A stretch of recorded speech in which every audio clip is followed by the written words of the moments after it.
Excuse me, sir. I'd like to check my account balance, please. A black kid in worn-out shoes stood at the counter. 10 years old, cracked soles, frayed laces, thrift store jacket swallowing his small frame. The bank manager stopped, looked the boy up and down slowly, then burst out laughing. "Check your account?" His voice echoed across the marble lobby. "This is First National Heritage Bank, not a welfare office for street kids." Bradley Whitmore stepped closer. His expensive cologne clashed with his ugly sneer. "Look at those shoes! Look at that skin!" He shook his head in theatrical disgust. "Another black kid looking for a handout. You people are all the same. Get out before I call security. We serve real customers here." The security guard moved closer, hand on his baton. A wealthy customer shouted from behind, "Throw him out already! He's stinking up the place!" Laughter rippled through the lobby, cruel, loud, united against one small boy. No one defended him, not a single person, but not one of them could have imagined what would happen next. Within the hour, Bradley Whitmore himself would be begging, not for money, but for mercy. Wesley Brooks didn't run. He didn't scream. He stood his ground, just like Grandma Eleanor taught him. "Sir, I have an account here." His voice trembled but didn't break. "My grandmother opened it for me. She passed away 2 months ago. She left me this." He held up a brown envelope. Inside were the documents, the bank card, the letter Grandma wrote him before she died. Bradley Whitmore rolled his eyes dramatically. "Your grandmother?" He looked around at the watching customers, playing to his audience. "Let me guess. She also left you a mansion in the Hamptons and a private jet?" Laughter again. The wealthy customers loved the show. Chelsea Morrison, the senior teller, leaned over her counter. Her lip curled with disgust. "Sir, should I call the police?" "This kid is obviously running some kind of scam." Bradley waved his hand. "Not yet. Let's see what kind of con he's pulling first." He snatched the envelope from Wesley's hands, pulled out the documents roughly. His eyes scanned them with bored contempt. Then he saw the bank card. Black, premium tier, platinum reserve, the kind issued only to high-net-worth clients. For 1 second, something flickered across Bradley's face. Confusion, maybe even doubt. But prejudice is a powerful thing. It can blind you to what's right in front of your eyes. Bradley shook off his doubt. "Where did you steal this?" He held up the card, showing it to the lobby like evidence in a courtroom. "A black kid from the projects with a platinum reserve card? You really expect me to believe that?" Wesley's hands trembled. "I didn't steal anything. It's mine. My grandma—" "Your grandma, nothing." Bradley threw the card on the counter. It skidded across the marble surface. "I've been in banking for 15 years, kid. I know a fraud when I see one." He pointed to the far corner of the lobby, near the janitor's closet, near the bathroom entrance, the worst seats in the building. "Sit over there. Don't move. Don't talk to anyone. I'm calling headquarters to verify this so-called account." Wesley walked to the corner, head down, shoulders hunched, each step heavier than the last. He sat on the cold metal chair, alone, surrounded by marble and brass and wealth that seemed to mock his worn-out shoes. He pulled out Grandma Eleanor's letter. Her handwriting was shaky, but full of love. "My brave Wesley, never let anyone make you feel small. You are worth more than they will ever know." He read those words 3 times, trying to believe them. His phone buzzed. A text from Uncle Lawrence. "Stuck in a meeting. Be there in 20 minutes. You're doing great, champ." Wesley almost smiled. He had no idea how much those 20 minutes would change everything. Tier 1, the waiting game. 15 minutes passed, then 20, then 25. Wesley sat in the corner, invisible, forgotten, erased. The bank hummed with activity around him. Customers came and went. Tellers smiled and processed transactions. Business continued as usual. But not for Wesley. He watched Bradley Whitmore help a white man in a golf polo open a brand new account. The man had arrived 15 minutes after Wesley. He was served immediately. No questions, no suspicion, no demands for extra identification, just smiles and handshakes and, "Welcome to First National Heritage." Wesley watched Chelsea Morrison bring Bradley a cup of coffee from the break room. They stood together near the water cooler, laughing. Their eyes kept drifting toward Wesley's corner. More laughter. He couldn't hear what they were saying. He didn't need to. He watched a wealthy woman in a designer dress deposit a check for what looked like thousands of dollars. The whole process took 3 minutes. She left without even glancing at the black kid sitting alone near the janitor's closet. An older woman named Diane Campbell finished her transaction at the main counter. She was different from the others. She glanced at Wesley. Her face tightened with something that looked like discomfort, maybe guilt. For one moment, Wesley thought she might come over, might ask if he was okay, might be the one person in this entire building who showed some basic human kindness. But she didn't. She just clutched her designer purse a little tighter and walked toward the exit. Her heels clicked against the marble, each click a small betrayal. Wesley pulled out Grandma Eleanor's letter again. The paper was already soft from being handled so many times. The edges were starting to fray, just like his nerves. "You are braver than you believe, stronger than you seem, and loved more than you know." Grandma used to read him that quote every night before bed. She said a famous author wrote it. "Winnie the Pooh," she told him with a wink. "Even bears know wisdom." He didn't remember the author. He just remembered her voice. Warm like honey, safe like a fortress, gone like smoke. His phone buzzed again. Uncle Lawrence. "Meeting running long, 15 more minutes.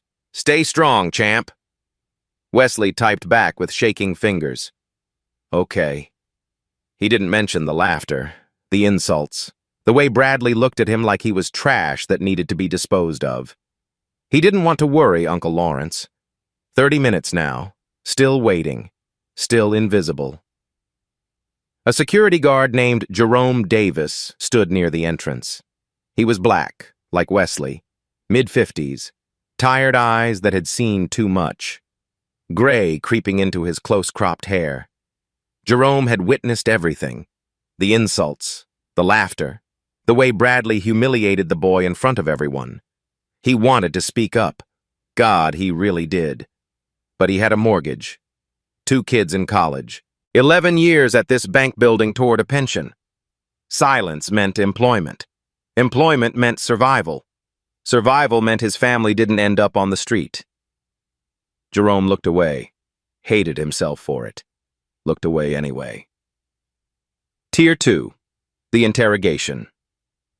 Finally, after 32 minutes, Bradley called Wesley over. Not to the main counter where normal customers were served, to a small desk in the back corner, away from the pleasant banking areas, away from the comfortable chairs and complimentary coffee, visible to everyone, but isolated, like an animal in a zoo exhibit. Wesley sat down in the hard plastic chair, placed his grandmother's documents on the desk carefully. Bradley didn't touch them, didn't even look at them. "Let's try this again." His voice was cold, clinical. The voice of a man performing for the security cameras. "You claim you have an account at this bank. You claim your grandmother left you money. But you have no proper ID, no guardian present, no proof of address. And frankly, kid, you don't look like someone who belongs in an institution like this." Wesley's throat tightened. "I have my school ID, and my grandma's letter, and the bank card with my name on it." Bradley picked up the school ID with 2 fingers, like it might be contaminated. "Lincoln Elementary School, 5th grade." He tossed it back on the desk. It slid toward Wesley, almost falling off the edge. "This proves absolutely nothing. Any kid can get a school ID. Doesn't mean you have money in our bank." "But the card? Where are your parents?" The question hit Wesley like a physical blow. His father had left before he was born. His mother had died when he was 3. Car accident. He didn't even remember her face except from photographs. I live with my uncle. His voice came out small, wounded. And where is this mysterious uncle? He's coming. He's in a meeting, an important meeting. Bradley leaned back in his expensive leather chair, crossed his arms over his expensive silk tie. A meeting, of course. How convenient. His smirk was ugly. Let me guess. He's the CEO of some Fortune 500 company? That's why a 10-year-old black kid in raggedy shoes has a platinum reserve card? Because his uncle is so rich and important? Before Wesley could respond, Chelsea appeared beside Bradley. She bent down and whispered something in his ear. They both looked at Wesley. Chelsea's smirk matched Bradley's perfectly. I don't know what kind of scam you and your so-called uncle are running, Bradley said, louder now, wanting the other customers to hear. But it won't work here. I'm freezing this account pending a full investigation. Wesley's eyes went wide. You can't do that. That's my grandma's money. She saved her whole life. Your grandma. Bradley's voice dripped with sarcasm, each word a small knife. Right. The teacher who supposedly left you a fortune. Tell me something, kid. What did she really do? Rob a bank herself? Deal drugs? What? The words hung in the air like poison.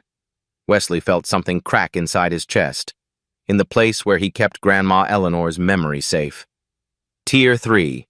Public abuse of power. Bradley stood up from his desk, straightened his tie, smoothed his jacket, then he raised his voice, made absolutely sure the entire lobby could hear every word. Ladies and gentlemen, I apologize for this disruption. His voice carried like a practiced actor's. This is what we deal with every single day. People who don't belong in places like this, trying to take what isn't theirs. 6 customers watched the spectacle. Some nodded in agreement, their prejudices confirmed. Others looked uncomfortable but stayed silent. None of them spoke up. Diane Campbell had returned. She'd made it to her car in the parking lot, but she couldn't turn the key, couldn't drive away. Something, guilt, conscience, basic humanity, had pulled her back inside. Now she stood near the entrance, watching everything unfold. Her hands were shaking. I don't know where you stole that card, Bradley continued, pointing at Wesley like a prosecutor at a trial. I don't know what kind of lies you've been told, but you are not getting a single penny from this bank. Not today, not tomorrow, not ever. Wesley's vision blurred with tears. He tried to stop them. Boys don't cry, some voice in his head said. Grandma's voice answered, Boys feel, Wesley. Feeling is strength. My grandma worked 40 years, he managed to say. His voice cracked, but he kept going. She was a teacher at Lincoln Elementary. She saved everything for me. She promised. Spare me the sob story. Bradley's voice was a slap. I've heard them all before. Every con artist has a dead grandmother and a tragic tale. He turned to Jerome, still standing by the entrance. Security. Escort this kid out of my bank, now! Jerome didn't move. His feet felt nailed to the marble floor. Did you hear me? Bradley's voice sharpened. I said now! Jerome walked toward Wesley. Slowly. Each step a small death of his self-respect. 11 years of silence.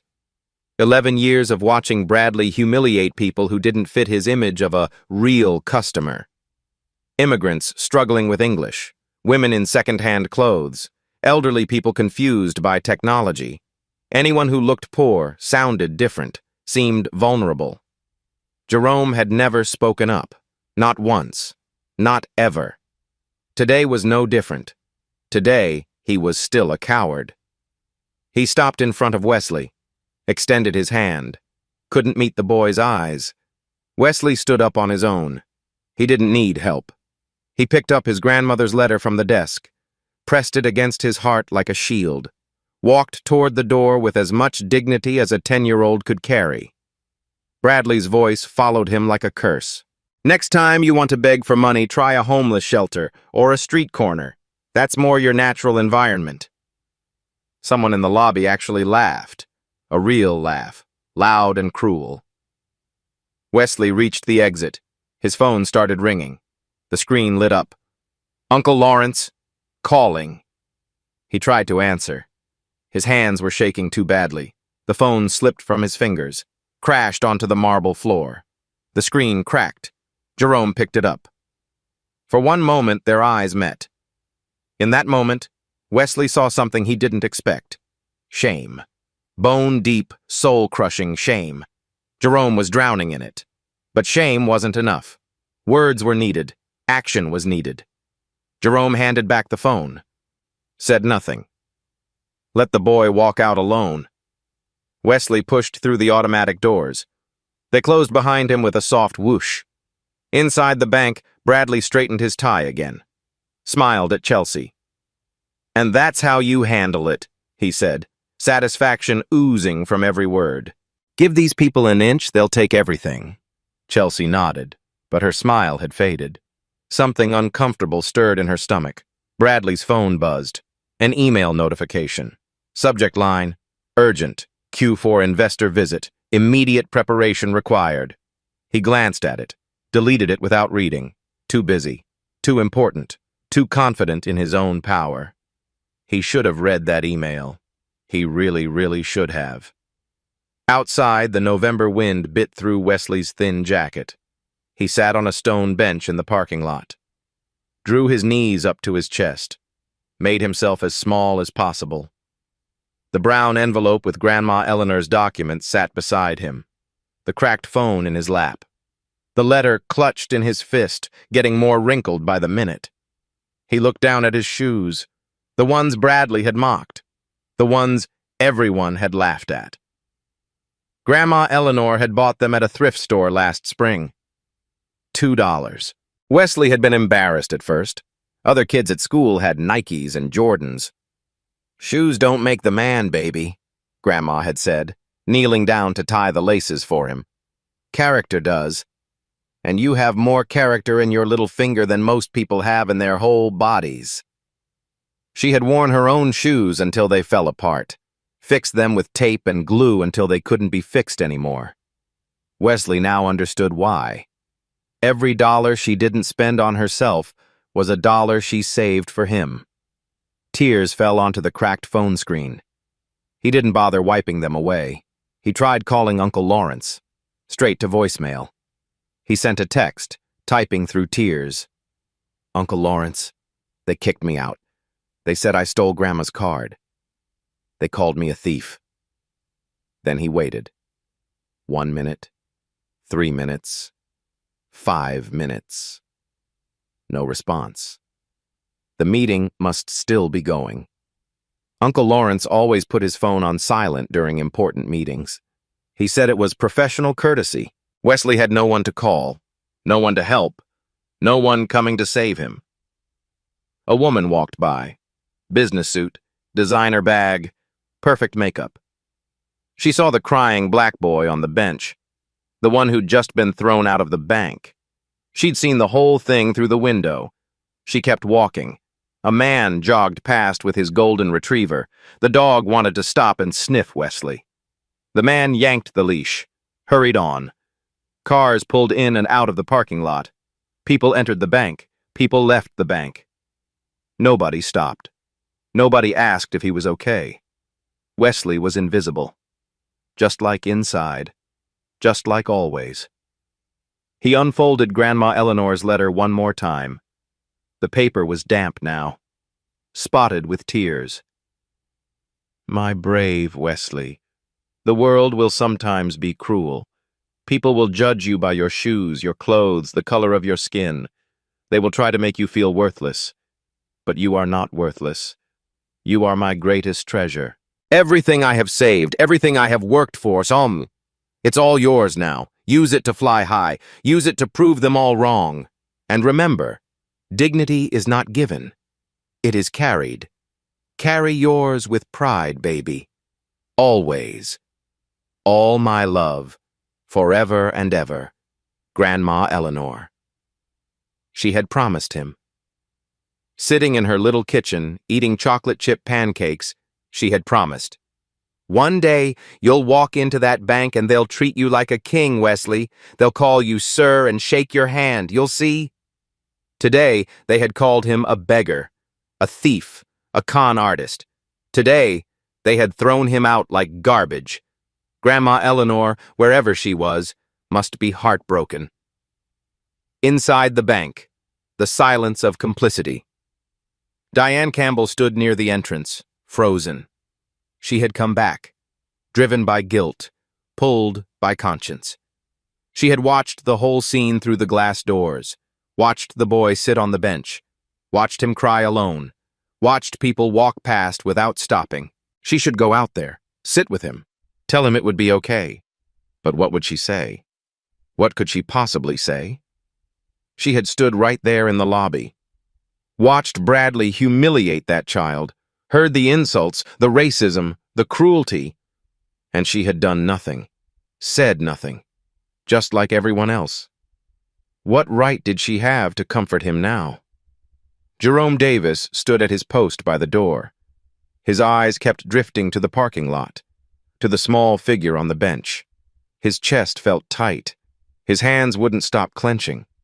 11 years ago, Jerome had been that boy.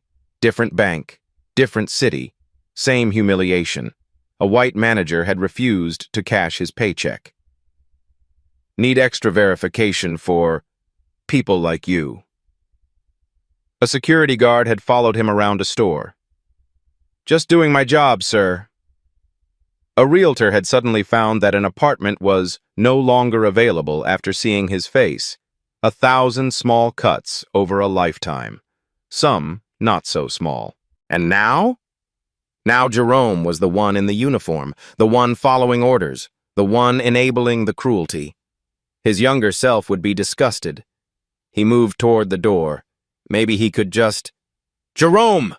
Bradley's voice cut through like a whip. Stop daydreaming. There's a delivery at the back entrance. Handle it. Jerome hesitated. 1 second, 2 seconds. Then he turned and walked toward the back. The moment passed. Outside, Wesley was still alone, but not for much longer. A black Mercedes S-Class turned into the parking lot. Sleek, silent, expensive. It stopped near the entrance. The door opened, and everything was about to change. Lawrence Brooks stepped out of the Mercedes. 6'2", silver gray suit that cost more than Bradley Whitmore's monthly salary. Silver at the temples, an aura of quiet authority that made people instinctively straighten their posture. He spotted Wesley immediately. His nephew. His late sister's only child.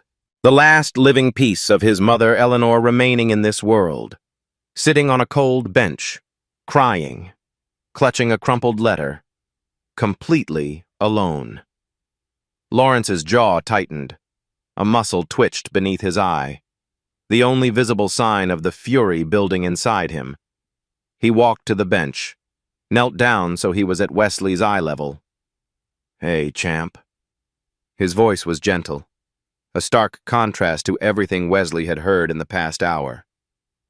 I'm here now. Wesley looked up. His face crumpled completely. Uncle Lawrence. He threw himself into his uncle's arms, sobbed against his expensive shoulder, tears and snot staining the silk-wool blend. Lawrence didn't care about the suit, didn't even notice. He held his nephew tight, didn't rush him, didn't ask questions, just let the boy cry until the shaking stopped. Tell me what happened. Wesley told him everything, every word, every insult, every laugh, every moment of humiliation. Lawrence listened in absolute silence. His face remained calm, controlled. But his eyes grew darker with each sentence, harder, colder. When Wesley finished, Lawrence stood up slowly. "You did nothing wrong," he said. His voice was firm as bedrock. "Nothing. Do you understand me? This is not your fault. None of it." But they said they were wrong, and they're about to find out exactly how wrong. He took Wesley's hand, started walking toward the bank entrance. Wesley pulled back. "I don't want to go back in there. Please, Uncle Lawrence, please." Lawrence stopped, knelt down again. "I know, champ. I know it's scary, but sometimes we have to face the people who hurt us." He squeezed Wesley's hand. Not to fight them, not to yell at them, but to show them that they couldn't break us, that we're still standing, that they have no power over us.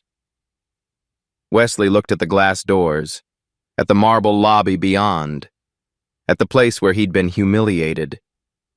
He thought about Grandma Eleanor. What would she want him to do? Dignity is not given, it is carried. "Okay," he whispered. "Okay." A second car pulled into the parking lot. A luxury SUV with tinted windows. A woman stepped out. Tall, elegant, professional.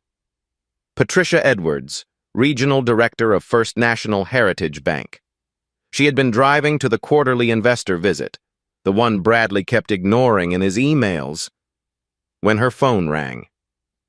Lawrence Brooks on the line, CEO of Meridian Capital Holdings, the bank's largest institutional investor. He explained what had happened in exactly 60 seconds. Calm, factual, devastating. Patricia had immediately changed course. She approached Lawrence now, nodded respectfully. "Mr. Brooks, I cannot tell you how sorry I am. This is completely unacceptable. Completely." Lawrence's expression didn't soften. "We'll discuss what's acceptable inside. My nephew deserves an apology, and I want to see exactly who we're dealing with." Patricia nodded. "Of course." "Of whatever you need." They walked toward the entrance together. Lawrence, Patricia, Wesley. Wesley's heart pounded so hard he could feel it in his ears. His legs felt weak, rubbery, like they might give out. The last time he walked through these doors, he was thrown out like trash.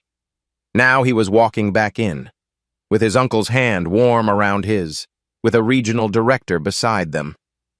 He didn't understand everything that was happening, but he understood this. Something had shifted. The ground beneath his feet felt different. The automatic doors slid open. The lobby fell silent. Every head turned. Bradley Whitmore saw Patricia Edwards first. His face went white as chalk. Regional Director. Unannounced visit. This was very, very bad. He hurried over, adjusting his tie, forcing his VIP smile onto his face. "Ms. Edwards, what a wonderful surprise!" His voice was too loud, too eager. "We weren't expecting you until—" "Plans changed." Patricia's voice could have frozen water. Then Bradley noticed the man beside her. Tall, distinguished, the kind of suit that screamed money and power. And holding hands with... Bradley's stomach dropped. The black kid, the one he'd just thrown out, the one he'd called a thief, a beggar, a con artist. The kid was back, and he was holding hands with someone who clearly mattered. "I'd like to introduce you to someone," Patricia said. Her voice carried across the silent lobby. "This is Lawrence Brooks, founder and CEO of Meridian Capital Holdings." The name hit Bradley like a physical blow. Meridian Capital Holdings, the bank's largest institutional investor, 34% ownership of the parent company, the man who could make or break careers with a single phone call. That man, that Lawrence Brooks, was holding hands with the kid Bradley had just destroyed. "I believe you've already met my nephew," Lawrence said quietly. He stepped aside. Wesley stood there, eyes still red. Grandmother's letter still clutched to his chest, but now he was standing straight, chin up, shoulders back, Bradley's face cycled through emotions like a slot machine. Confusion, recognition, dawning horror, pure terror. I didn't. If I had known who he was. That's exactly the problem, Lawrence said. Isn't it? Chelsea Morrison dropped her pen. It clattered against the marble floor like a gunshot in the silence. Jerome Davis, standing near the back now, felt something shift in his chest. Something that had been dead for 11 years stirring back to life. Diane Campbell, still by the entrance, pressed both hands against her mouth. Tears streamed down her face. Every single person in that lobby was watching.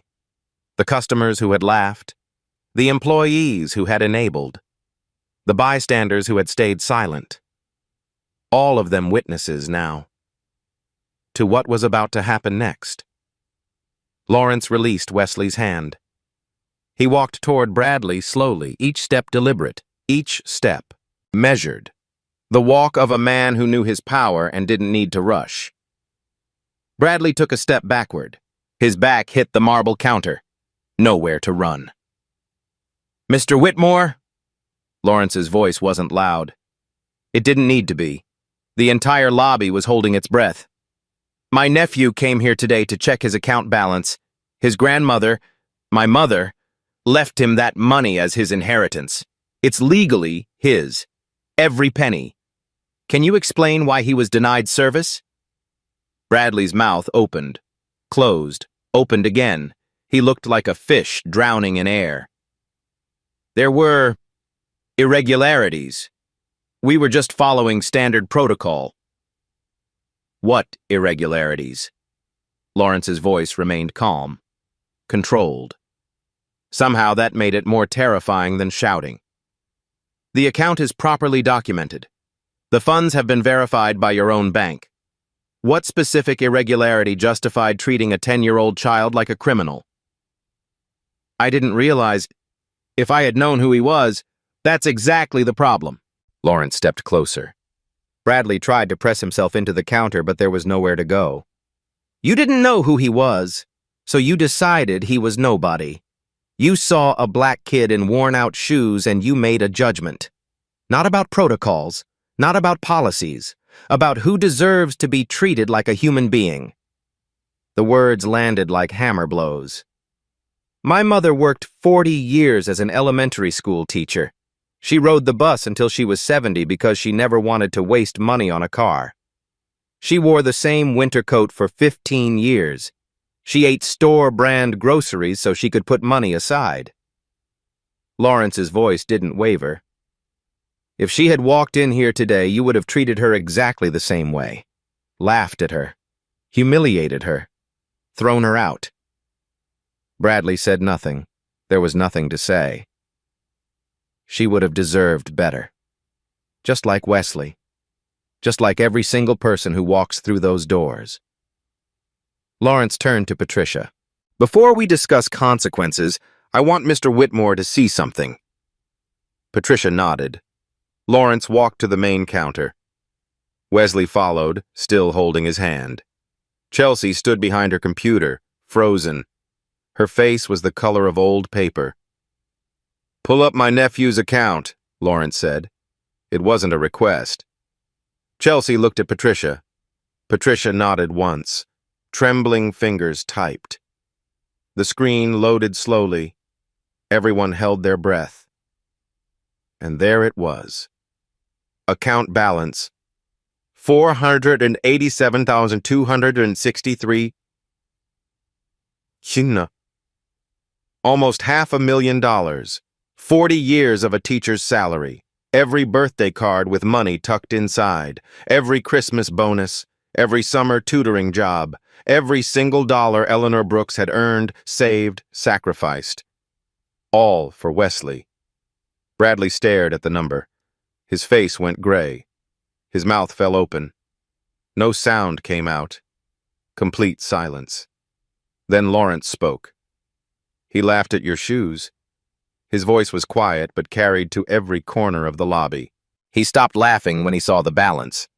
The number glowed on the screen. $487,263.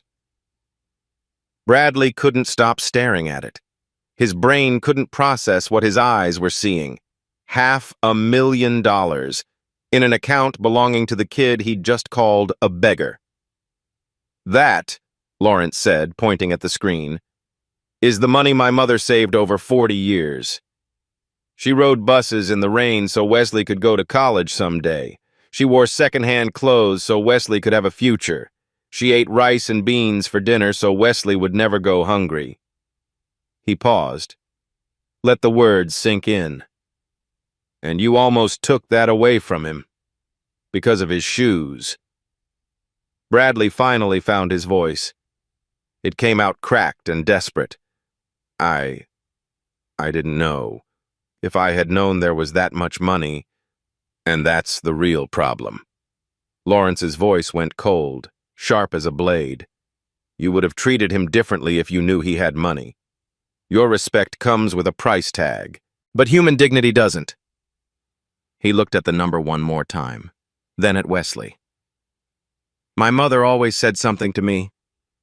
A person who treats the waiter differently than the CEO has no character at all. Today you showed your character, Mr. Whitmore. The whole lobby saw it." Bradley had nothing to say, because Lawrence was right, and everyone knew it. Patricia Edwards stepped forward. Her heels clicked against the marble like a countdown. "Bradley, my office. Now." Bradley didn't move. Couldn't move. His legs had turned to concrete. "Bradley!" He blinked, looked at Patricia, then at Lawrence, then at Wesley, the boy he had mocked, insulted, humiliated, thrown out, the boy whose grandmother had trusted him with everything she'd ever earned. Bradley's career flashed before his eyes. 15 years, building relationships, climbing the ladder, corner office, company car, all of it crumbling like sand. "I can explain," he whispered. "You'll have that opportunity." Patricia's voice was ice and iron. "In private. Now." She turned and walked toward the back offices. Bradley followed on unsteady legs. Lawrence watched them go. Then he knelt beside Wesley. "You okay, champ?" Wesley nodded slowly. His eyes were still fixed on the screen. "Grandma saved all that for me? Every single penny. She started the account the day you were born. Added to it every month. Never missed once, even when times were hard. But she never had nice things. Her apartment was so small because she was giving everything to you." Lawrence's voice was soft. "That's what love looks like sometimes, Wesley. Sacrifice. Putting someone else's future ahead of your own comfort." Wesley thought about all the times Grandma Eleanor had said no to things for herself. The winter coat with the broken zipper, the ancient television that took 5 minutes to warm up, the reading glasses held together with tape. She could have had so much more. Instead, she gave it all to him. "I'm going to make her proud," Wesley whispered. "I promise." "You already have, champ." Lawrence squeezed his shoulder. "You already have." Inside Bradley's office, the temperature had dropped 20 degrees. Patricia sat in Bradley's chair, behind Bradley's desk, a deliberate choice. Lawrence stood by the window, arms crossed, a silent witness. Bradley sat in the visitor's chair, the cheap one, the one where customers sat when they came to beg for loans. "I've already reviewed the security footage," Patricia said. She turned her laptop around, pressed play. Bradley watched himself laugh at Wesley, call him a beggar, threaten to call security, announce to the entire lobby that black kids don't belong in real banks. His own voice, his own words, his own cruelty, recorded forever. "You violated 3 company policies." Patricia's voice was clinical, methodical. Discrimination based on race and appearance, denial of service without legitimate cause, and falsification of official records. Bradley's head jerked up. Falsification? Patricia pulled up a document. You filed an incident report 23 minutes ago. It states that Wesley Brooks was aggressive, threatening, and refused to provide proper identification when asked. She looked at him. The security footage shows a polite 10-year-old boy asking to check his account. It shows you laughing at him, insulting his race, and having him physically removed from the premises. I was protecting the bank's interests. You were protecting your prejudices. Patricia closed the laptop. There's a significant difference. She stood, walked around the desk, stood over Bradley like a judge about to deliver sentence. Effective immediately, you are suspended without pay. Your Q4 bonus, all $35,000, is forfeit. A full HR investigation will begin tomorrow morning. If it confirms discriminatory intent, and based on this footage it will, termination for cause will follow. Bradley's face crumbled like wet paper. 15 years. I gave this bank 15 years. And in 15 years you should have learned that every customer deserves basic respect. Patricia opened the door. Security will escort you to collect your personal belongings. Your access credentials have already been revoked. Bradley stood. His legs barely supported him. He looked at Lawrence one last time, searching for mercy, finding none. If he wasn't your nephew— You're right. Lawrence's voice was quiet, devastating. If he wasn't my nephew, he would have walked out with nothing, filed a complaint that would have been ignored, maybe called a lawyer who would have told him it wasn't worth pursuing. That's exactly the problem, Mr. Whitmore. He shouldn't need me to be treated like a human being. No one should. Bradley had no response. He walked out of his own office, past his own employees, through his own lobby. For the last time. Chelsea Morrison was next. She sat in the same meeting room where she'd whispered about Wesley, smirked at his humiliation, enabled Bradley's cruelty. Now she was in the hot seat. You didn't start this, Patricia said, but you participated in it. You reinforced Mr. Whitmore's behavior. You failed to intervene when a child was being abused. Chelsea's mascara ran down her cheeks in black rivers. I knew it was wrong, her voice cracked. I didn't want to make trouble. I didn't want to be the one who— Silence is not neutral, Ms. Morrison. Silence is a choice, and it has consequences. Patricia outlined the disciplinary measures: formal reprimand, mandatory training, permanent note in her file, 0 tolerance for any future incidents. Chelsea nodded through her tears, accepted everything. She had learned something today. The lesson had cost her dignity, but at least she still had a job. Jerome Davis stood by the entrance after his meeting with Lawrence. Not a formal meeting, just two men talking.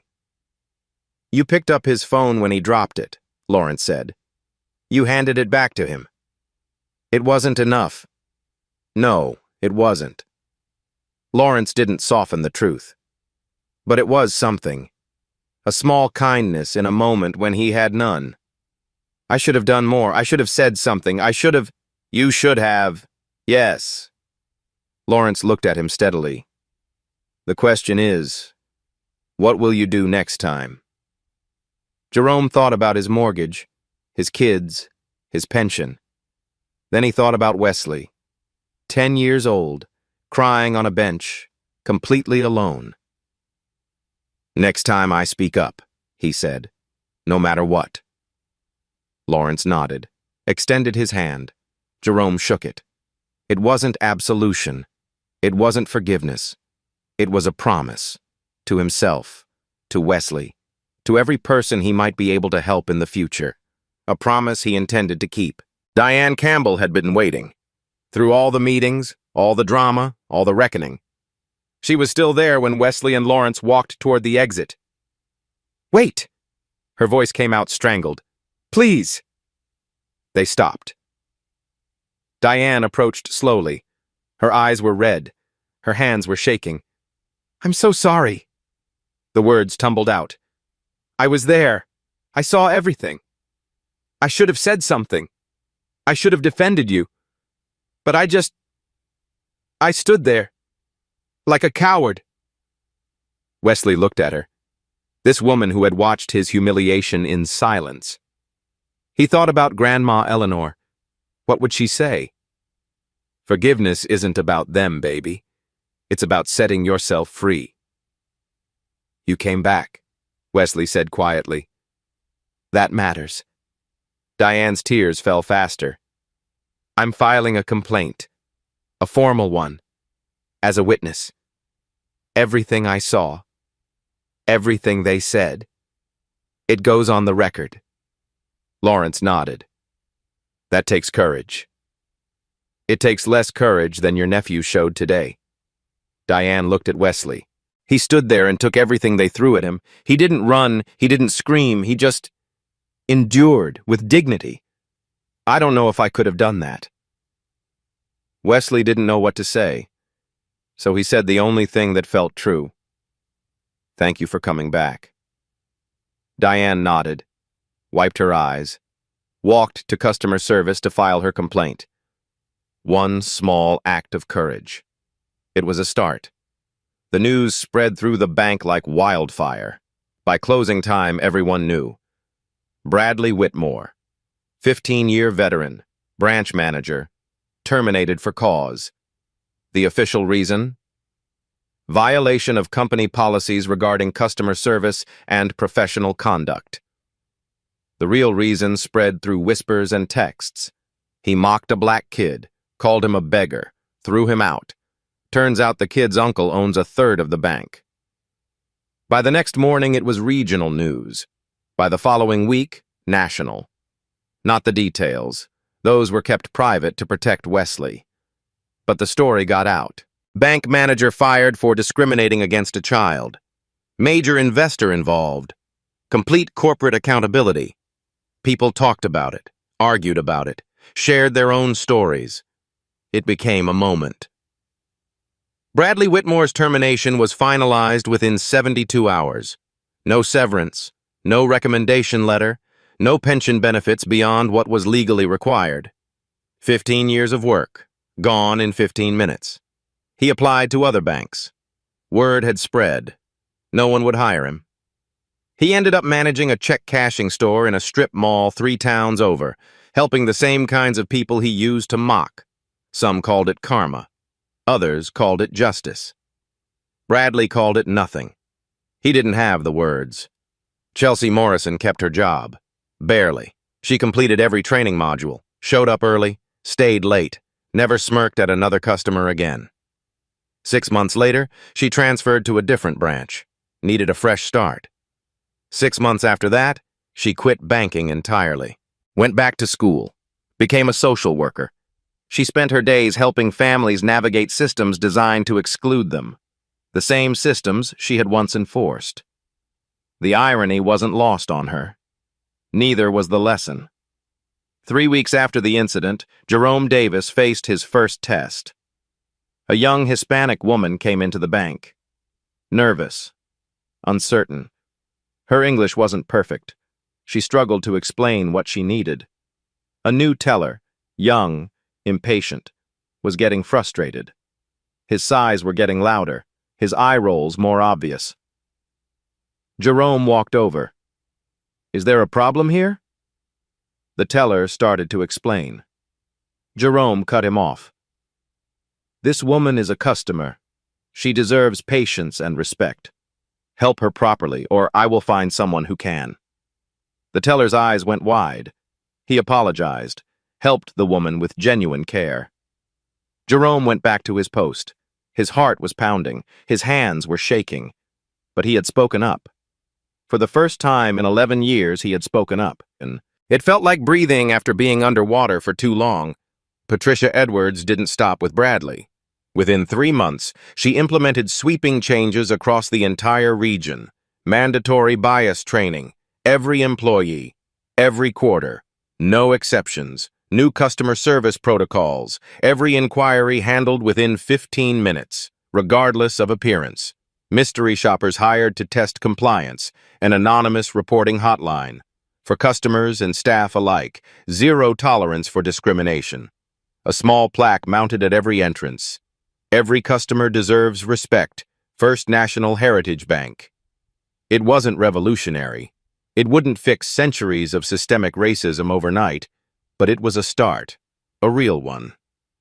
Patricia made one more change, a personal one. She called Lawrence Brooks directly. "I want to do more than just discipline bad behavior," she said. "I want to honor your mother's legacy. What would that look like?"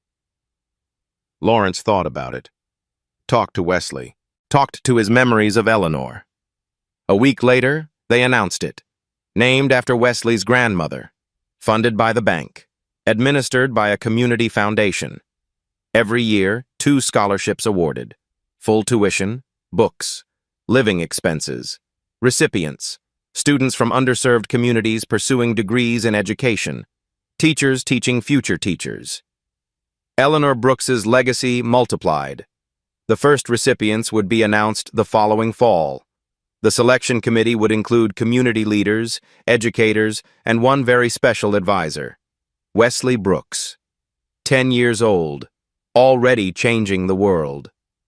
When Lawrence told him about the scholarship, Wesley was quiet for a long time. "They named it after Grandma?" "They did. So her dream keeps living. So she keeps helping kids, even though she's gone." Wesley looked at the framed photo on his dresser. Grandma Eleanor, smiling, wearing her old coat and her old shoes. "She would have cried," Wesley said. "Happy tears." "Yeah," Lawrence's voice was thick. "She would have." Wesley walked to his closet, pulled out his worn-out sneakers, the ones Bradley had laughed at. He placed them on his shelf, next to the photo. He would never throw them away. Never. The video surfaced 3 weeks after the incident. Not from the bank's security cameras. Those were sealed. From a customer's phone, the young professional who had been filming that day. He'd meant to post it for laughs. Drama at the bank. Easy engagement. Quick views. But then he'd watched what happened after. Watched Lawrence arrive. Watched Bradley crumble. Watched justice unfold in real time. And he felt something unexpected. Shame. He had stood there, filming, laughing, entertained by a child's humiliation. What kind of person did that make him? He deleted the original video. But guilt lingered, festered, wouldn't let him sleep. 3 weeks later, he posted something different. His own face, his own confession. "I was there that day. I watched a bank manager humiliate a 10-year-old black boy for wearing old shoes. I watched. I laughed. I filmed it like it was entertainment. I was wrong. I was part of the problem. That kid showed more courage than anyone in that lobby, including me, especially me. So if you ever see something like this happening, don't watch. Don't film. Don't laugh. Speak up, because silence makes you complicit. I learned that the hard way. Don't be like me." The video went viral. 3 million views in 5 days. Comments flooded in. People sharing their own stories, their own shame, their own promises to do better. A national conversation started about bias, about assumptions, about the snap judgments we make based on appearance. Wesley never saw the video. Lawrence made sure of that. The boy had been through enough. But the message spread anyway. One small act of honesty, one confession, millions of conversations. Change doesn't come from big moments. It comes from countless small ones. This was one of them. 8 years later, Wesley Brooks walked across a sun-drenched campus. Georgetown University. First day of freshman orientation. 18 years old now. Tall, confident. A far cry from the frightened 10-year-old in the marble lobby, but not entirely different. He still carried his grandmother's letter. Laminated and protected now. Tucked safely in his wallet, close to his heart. And on the shelf in his dorm room sat a pair of worn-out sneakers, cracked soles, frayed laces, faded from years of careful display. His roommate noticed them immediately. "Bro, are those your shoes? They're completely destroyed." Wesley smiled. "They're the most valuable thing I own." "Valuable? They look like they belong in a trash can." Wesley picked them up gently, ran his thumb over the cracked leather. "My grandmother bought these for me when I was 10. $2 from a thrift store. She apologized because she couldn't afford better." He set them back on the shelf. "She saved $500,000 for my education, wore the same coat for 15 years, took the bus in the rain, ate cheap food so I could have a future." He looked at his roommate. "These shoes remind me that love isn't about what you have. It's about what you give." His roommate was quiet for a long moment. "That's actually really beautiful, man." "Yeah." Wesley touched the shoes one more time. She was really beautiful. Lawrence Brooks continued running Meridian Capital, but he made changes too. He started a mentorship program for young people from underserved communities, paid internships, real opportunities, actual career paths, not charity, investment. "Talent is distributed equally," he told his board. "Opportunity isn't. We can change that." The Eleanor Brooks Memorial Scholarship flourished. 14 recipients in 8 years. Teachers, counselors, principals, all carrying Eleanor's legacy forward, all teaching future generations. Jerome Davis retired from the bank 3 years after the incident. But he didn't disappear. He became a school resource officer, different kind of security, protecting kids instead of removing them. Every time he stood up for a student, he thought of Wesley. Every time he spoke against injustice, he honored the promise he'd made. He never stayed silent again, not once. Diane Campbell joined the bank's Community Advisory Board. The woman who had watched in silence became a voice for change. She volunteered at schools, spoke to students about courage, about speaking up, about the cost of silence. "I was a bystander once," she told them. "I chose to stay quiet. It's a choice I regret every single day. Don't make my mistake." Chelsea Morrison found her redemption in social work. She spent her days helping families like the ones she used to dismiss. She never forgot Wesley. Never forgot how close she had come to being exactly like Bradley. She was different now. Not perfect, but genuinely different. Bradley Whitmore. Nobody really knew what happened to Bradley. Some said he moved to another state, started over, changed his name. Some said he never recovered, drank himself into obscurity. Some said he finally understood what he'd done, spent his days volunteering at shelters, trying to make amends. Nobody knew for sure. Maybe that was its own kind of justice. Wesley stood at his dorm window as the sun set over Georgetown. Tomorrow, classes would start. His future would begin. He pulled out his grandmother's letter. Read it one more time. The words he knew by heart. "My brave Wesley, never let anyone make you feel small. You are worth more than they will ever know. Dignity is not given. It is carried. Carry yours with pride." He had carried it, through the worst day of his life, through years of growing up, through the journey that brought him here. His phone buzzed. Uncle Lawrence. "First day tomorrow. How are you feeling, champ?" "Nervous, excited, ready." "Your grandma would be so proud of you." "I know." Wesley looked at the worn-out shoes on his shelf. "I think about her every day." "She's with you, Wesley. Always will be." They talked for a few more minutes, then Wesley hung up. He had orientation to attend, a future to build, a legacy to honor. He grabbed his backpack, brand new, expensive, a gift from Uncle Lawrence. But on his feet were the old sneakers, the ones he'd brought to campus, the ones he wore on special occasions. Today felt like a special occasion. Wesley Brooks walked out of his dorm room, into his future, carrying his dignity with pride, just like Grandma Eleanor taught him. Respect is not a reward for success. It's not earned by money, fancy clothes, or knowing the right people. It's the baseline of humanity, the minimum we owe each other. Wesley Brooks didn't need a powerful uncle to deserve basic decency. No one does. But that day in the bank, he learned something important. Some people measure your worth by your shoes, others by your wallet. A few rare ones measure it by your character. Be one of the rare ones. And if you ever find yourself in a lobby watching someone be humiliated, ask yourself, which person do you want to be? The one who laughed? The one who filmed? The one who stayed silent? Or the one who spoke up? The choice is yours.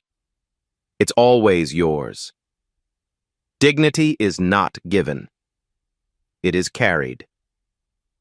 Carry yours with pride, and help others carry theirs. That's how we change the world. One small act of courage at a time. If this story reminded you of something you've witnessed, or something you stayed silent about, share it. Not for us. For the next Wesley who walks in somewhere alone and needs someone to speak up.